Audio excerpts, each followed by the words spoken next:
Hello guys, welcome to a very important video. গত কয়েকদিন ধরে আমরা একটা ব্যাপার খেয়াল করলাম, আমরা যারা কন্টেন্ট ক্রিয়েটর আছি তারা গুগল ক্রোম দিয়ে যখন কোনো একটা ভিডিও ক্রিয়েট করে আপলোড করতে যাচ্ছি, আমরা সাধারণত যে প্রবলেমে পড়ছি সেটা হচ্ছে আমরা আপলোড ভিডিওতে ক্লিক করার পর ভিডিও আপলোড করার যে একটা ইন্টারফেস চালু হয়, এখানে সিলেক্ট ভিডিওতে ক্লিক করার পরও ভিডিও ফাইল এখানে আপলোড করার যে একটা ইন্টারফেস চালু হয়, সেই ইন্টারফেসটা একদমই চালু হচ্ছে না। গত 2-1 দিন ধরে সবাই মোটামুটি এই প্রবলেমটা ফেস করছে। তো how to fix this kind of problem, এটার জন্য আমি খুব সহজ একটা ওয়ে বের করেছি। যেহেতু এই সমস্যাটা গুগল ক্রোম অথরিটি রিলেটেড, তাই গুগল ক্রোমের অথরিটি যতদিন পর্যন্ত এই প্রবলেমটা ওনারা সলভ করছেন না, ততদিন পর্যন্ত আমাদেরকে ভিন্ন একটা ওয়ে বের করতে হবে। তাই আমি একটা ওয়ে বের করেছি, এটা খুবই সিম্পল। আমরা প্রথমত গ্যালারিতে যাব।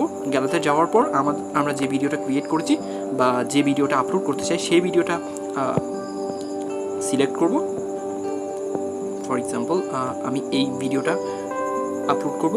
এই ভিডিওতে মার্ক করে আমরা সেন্ড অপশনে ক্লিক করে ডিরেক্ট এখান থেকে ইউটিউব আমরা যে ডিফল্ট অ্যাপস ইউজ করি সেটাতে ক্লিক করব। দেখুন এইখানে কিন্তু কাস্টম থাম্বনেইল, তারপর ট্যাগ, প্লেলিস্ট, ডেট, এগুলো কোনো কিছুই সিলেক্ট করার যেহেতু অপশন নেই, আমরা প্রথমত এইখান থেকে জাস্ট আপলোডে ক্লিক করে এটা প্রথমত আপলোড করে দেব। It will take time. দেখুন আমাদের ভিডিওটা কিন্তু এখন রেডি টু ওয়াচ, মানে আপনি এখন চাইলেই দেখতে পারেন। এখন আমরা কি করতে পারি, আমরা এখান থেকে বের হয়ে যাব। দেন আমরা গুগল ক্রোম ব্রাউজার থেকে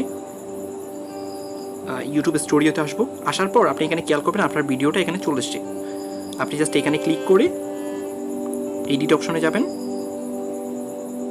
এডিট অপশনে যাওয়ার পর এবার আপনি যা যা দেওয়ার ইচ্ছা আপনার সেখান থেকে তাই সব কিছু করার পর আপনি জাস্ট সেভে ক্লিক করবেন। কর্নারে এসে এখানে সেভে ক্লিক করবেন। Thank you so much for watching. If you like this video, please subscribe my channel.